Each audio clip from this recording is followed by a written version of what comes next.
we had a law permitting citizens to carry guns, and I had my own gun, I would have taken the risk to fire.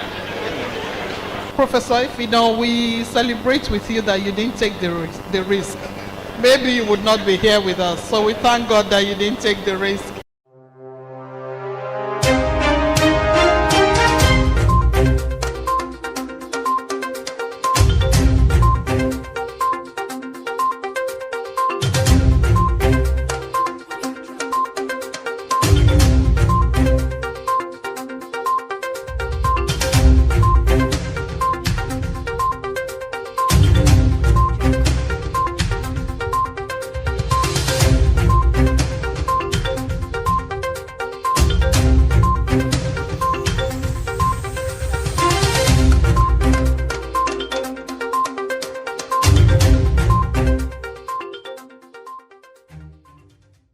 Last week, at Dr. Solomon Ehigato RSS maiden annual series scholarship awards, stakeholders dissected strategies to nip insecurities in the board, especially the roles of citizens.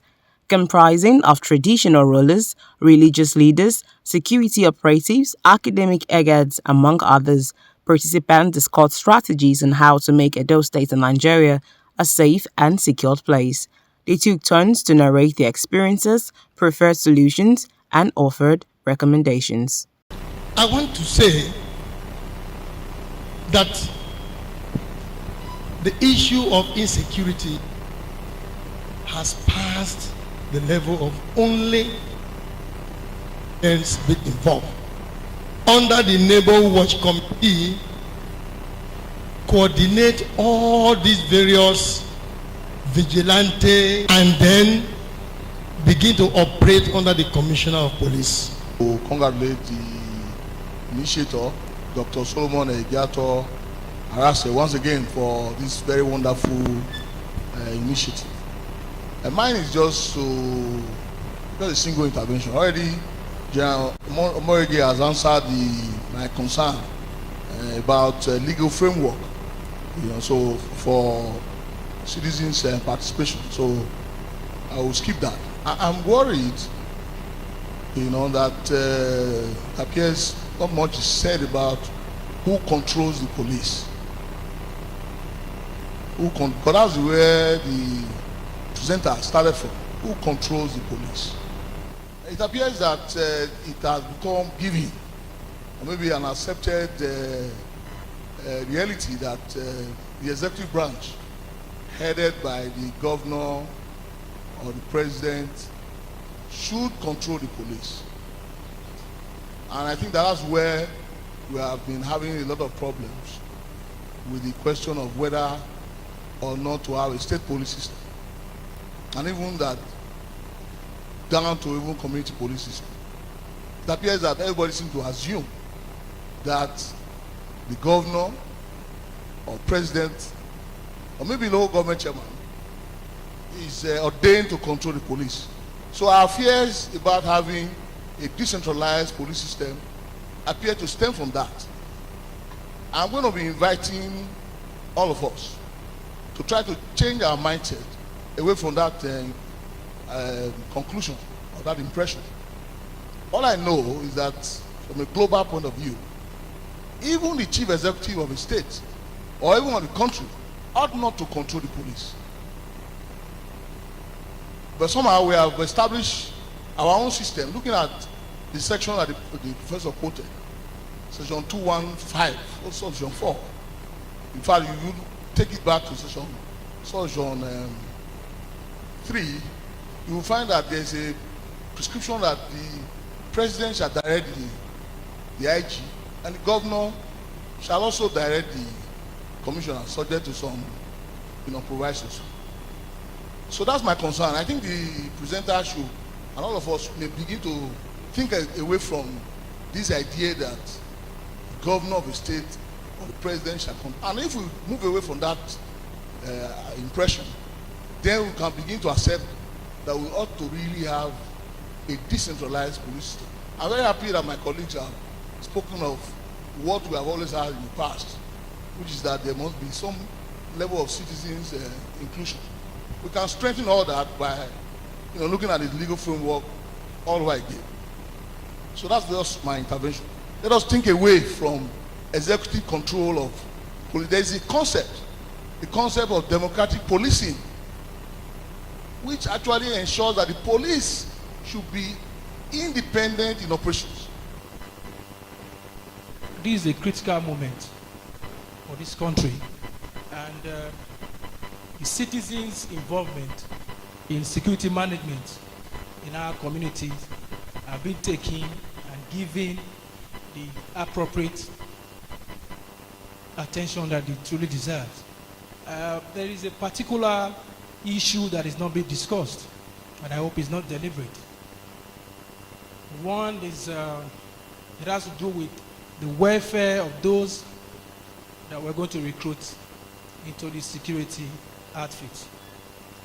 With particular reference to the need to give them life and health insurance policy.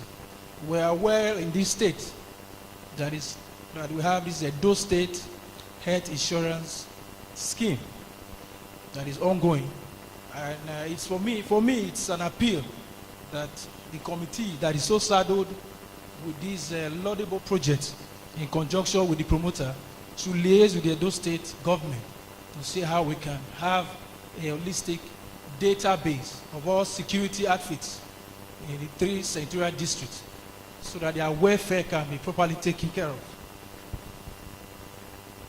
And there is also the issue of constant training. There has to be constant training and retraining on contemporary security strategies, so that these outfits can be given the needed leverage to mitigate insecurity.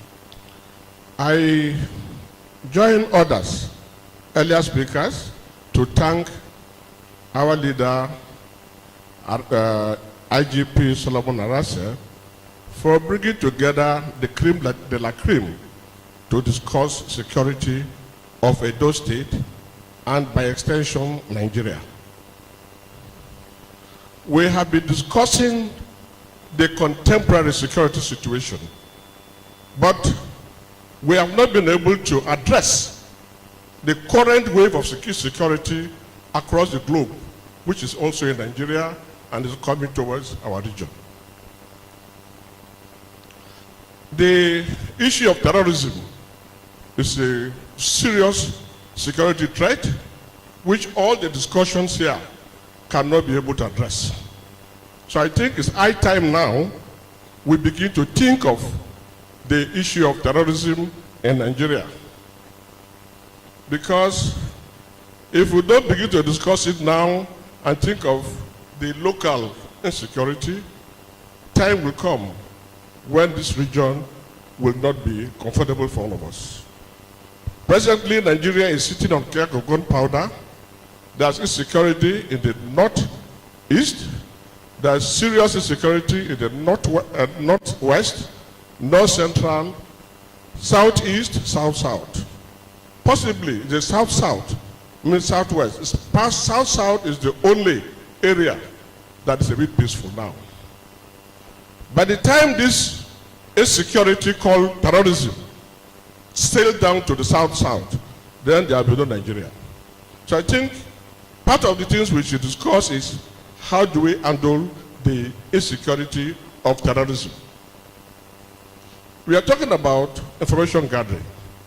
We talk about surveillance. We talk about monitoring and operations. But I know that the way we fight terrorism is different from the way we fight other crimes. And so I would recommend that Mr. President should urgently send a bill to the National Assembly to set up a counter-terrorist unit, which will be equipped with all the necessary information gazettes and technology, with a director CTU that will report straight to the president. If we don't do that, we may not be able to monitor the insecurity in this country. Because terrorism is not just a local crime, it's an international crime. I want to first appreciate our host, my boss, my leader, my master, and an uncle for this opportunity. And of course, it's nothing new to some of us. He's been an advocate of, proactiveness in policing, intelligence-led policing. And I think where the problem is coming from is having an institutionalized framework for all this. As an Inspector General of Police, he started an annual Inspector General of Police lecture series, which died when he left. And I think he's using this medium of retirement to start another one. And I'm passing this message particularly because serving officers are here. Things like this, institutions should be well represented, and even the government people. Everything that we're talking about, citizens' involvement, dated back to the Old Police Act. They have the supernumerary special constabulary. As an inspector, fresh inspector, cadet inspector, we had civil servants, directors, PAMSECs, who will come and do a stint at police station. My first police station in 1985 was Shagamu. And we had eminent people coming to do a stint. That is citizens' involvement in policing. Then the millennium people came about, even the Reformed Police Act, with the new recruitment of supernumerary police. It is not done to the letter. Prof has said that some supernumerary police stopped them. A framework was put up which wasn't followed. The state governors that are asking for state police were supposed to pay those supernumerary police. They were trained more than 2 or 3 years ago. No one has paid them salary up till today. And they're using them to go and do traffic control. That is not the essence of setting them up. So what we need to do is just to get and to institutionalize this framework. The host has preached this all throughout his service years, and it's a good thing that he has started this, but I would hope that future ones, institutions would be represented. With regards to state police and who controls the police has an obligation to the Constitution, not to the individual. And of course, when they also talk of state police, it's another story. Governors will come and tell us story here. That is why they say that the president is not commander-in-chief of the police. The president is the commander-in-chief of the armed forces. It is the president and the governors that control the police. The governors are shaking in their responsibility. And that is why they've not held any police council meeting, unless they want to either confirm the Inspector General of Police. Not until when the governors live up to their responsibility, ensure that the police council meeting is held, because that is the institution that's supposed to govern the police. And it dated back to 1957, the Minority Commission, the Willing Commission. The police is not supposed to be politicized. And that is why they said the president and all the governors and the Inspector General of Police should be a member of the police council, and that is the institution that should govern the police. So we hope that the AIG and the CPA will also get message across to the leadership in the police. There must be occasions like this when we talk and they will pass the message. As getting citizens involved, we also have similar thing in Oyo State. I work as special advisor on security to the governor now, and we're putting up our own framework. We are drawing up a concept to get the non-state actors involved. How do we get them involved? Voluntary policing sector. And when discussions like this are held, we can put minds together. I am Professor Sam Ifidon. Now, from personal knowledge, the initiator of this summit has been very passionate about the subject we are discussing today. It is just that Nigeria being what it is, there isn't a lack of brilliant people like him. It is just that the encouragement is not there from government. And this is because the best brains are not in government, without any apologies. And so, I am pleading that this summit shouldn't be allowed to end here with talk. There should be a very powerful committee to synthesize all that has been discussed and the recommendations that have been made and pushed to the authorities and force it down their throats. With respect to state policing and citizens' inclusion, it goes without saying that the government cannot do it alone, the police cannot do it alone. So we know the problem, we know the solution, but we don't have the courage to apply the solution. I give you an example of a personal experience I had recently. I was visited by armed robbers in my house at about 6:55 a.m. on a Sunday. It wasn't that I didn't make enough security arrangements. My house was fully barricaded. I had a security man. But these fellows came. My wife was to go out to join her fellow women in the church to prepare a place of worship on Sunday. And so she was in the car, the driver was there, they hunt for the security man to come and open the gate. As the security man was opening the gate, 4 hefty men armed with masks pushed the gate, and the security man came in, bolted the gate, made the security man to sit down in his security booth, got the driver to come down, and they forced him to sit down there. And then two of the armed robbers forced my wife to my room. I was still in bed, and they forced me to come down and to sit down. Now, I saw them handling pistols. All 4 of them were handling pistols. My intuition told me that those pistols were empty. But I did not want to assume.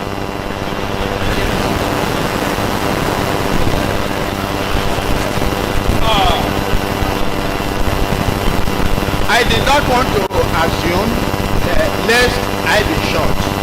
And so I told them to take what they wanted and please don't harm my wife and myself. You know, they took all the money that we had in the house, they got my wife's phone, and at that point they said Oga has to now follow them. That is me now, that I have to follow them. And my wife and I told them that that is the height of it. Oga is not a young man, and you cannot get anything from him. At that point, one of the armed robbers waiting with our driver and security man rushed in and used coded language and then asked them to hurry up and come down. Presumably, neighbors around were beginning to be aware of what was going on. Now, if we had had a law permitting citizens to carry guns, and I had my own guns, I would have taken the risk to fire.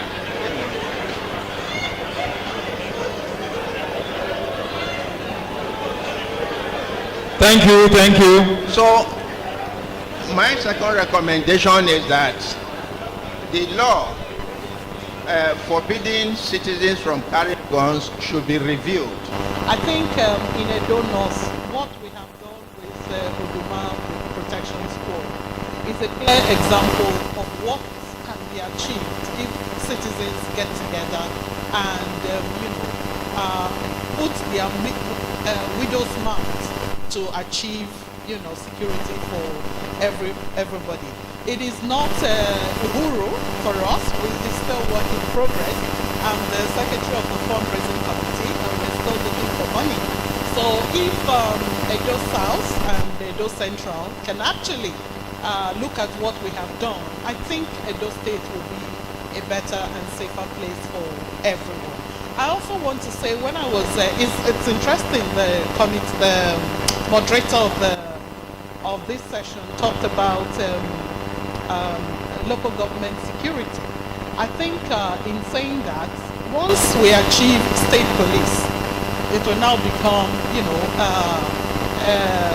what's the word? It will be a thing of the past to say it will also happen at the local government level. We have to look at it from the perspective of a constitutional issue. You see, all issues that belong to the legislative exclusive list are purely handled by the federal government. But issues where the state and federal government can both participate, you find that in that area we are doing very well. For example, in the area of education, we have so many private state universities today. Because the state can participate in that area of education, then we are doing well in terms of numbers of universities that can accept our students who are looking for admission. Now, the issue of policing is a federal government issue. That is why state cannot come out and say, yes, we have the power, we can form our own, we can have our own police and appoint our commissioner of police and appoint all those we want to use.